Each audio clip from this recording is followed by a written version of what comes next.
आज की कहानी, कागज की नाव और बारिश। छोटी सी बस्ती के किनारे बहती एक छोटी सी नदी थी और उसके पास ही एक लड़का था, राहुल। उसका मन हमेशा कल्पनाओं की दुनिया में खोया रहता था। बारिश का मौसम आते ही राहुल की आंखों में अलग ही चमक आ जाती। उसे बारिश से बेहद प्यार था। हर बार जब बादल गरजते और बारिश की बूंदें जमीन को चूमती तो वह कागज की नाव बनाकर नदी में छोड़ने के लिए दौड़ पड़ता। राहुल की माँ सविता उसे हमेशा टोकती, बेटा बारिश में भीगोगे तो बीमार हो जाओगे, अंदर आ जाओ। पर राहुल को ये बातें समझ नहीं आती। उसे तो बस अपनी नाव पानी में छोड़नी होती, उसे बहते हुए देखना होता। राहुल हर बार एक नई नाव बनाता और उसे पानी में छोड़ देता। नाव कभी दूर तक जाती तो कभी बारिश के पानी में डूब जाती, लेकिन राहुल कभी हार नहीं मानता। उसकी नाव डूबने के बाद भी वह मुस्कुराता और अगली नाव बनाने में लग जाता।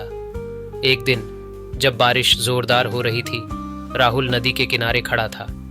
उसने अपनी सबसे प्यारी कागज की नाव बनाई थी और उसे बहते हुए देख रहा था। नाव धीरे धीरे नदी में बहती जा रही थी। राहुल की आंखों में खुशी थी, लेकिन तभी एक तेज धारा आई और नाव पलट गई। राहुल हड़बड़ाकर दौड़ा, पर तब तक नाव पानी में समा चुकी थी। वह उदास होकर वहां बैठ गया, मानो उसकी दुनिया ही टूट गई हो। उसने अचानक महसूस किया कि उसकी माँ बारिश में उसके पास आ गई थी।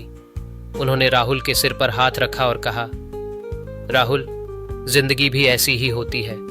हम कई बार सपनों की नाव बनाते हैं, उन्हें बहने देते हैं, लेकिन हर बार वह नाव किनारे तक नहीं पहुंचती।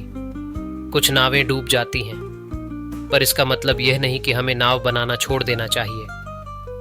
राहुल ने पहली बार अपनी माँ की बातों को गहराई से महसूस किया।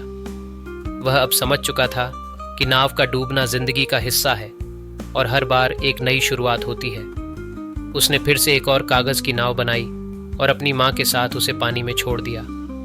इस बार दोनों ने मिलकर उसे बहते देखा और राहुल की आंखों में फिर से वही चमक लौट आई थी। बारिश अभी भी हो रही थी, पर अब वह बारिश सिर्फ भीगने वाली नहीं थी, बल्कि जिंदगी के सबक सिखाने वाली बारिश बन चुकी थी। अगर आपको यह कहानी अच्छी लगी हो तो इसे लाइक करें और अपने मित्रों के साथ ज़रूर शेयर करें। और भी इसी तरह की अच्छी और प्रेरणादायक कहानियों के लिए आपसे निवेदन है कि आप हमारे चैनल को सब्सक्राइब करें। मिलते हैं अगली कहानी के साथ, तब तक के लिए अपना ख्याल रखें। धन्यवाद।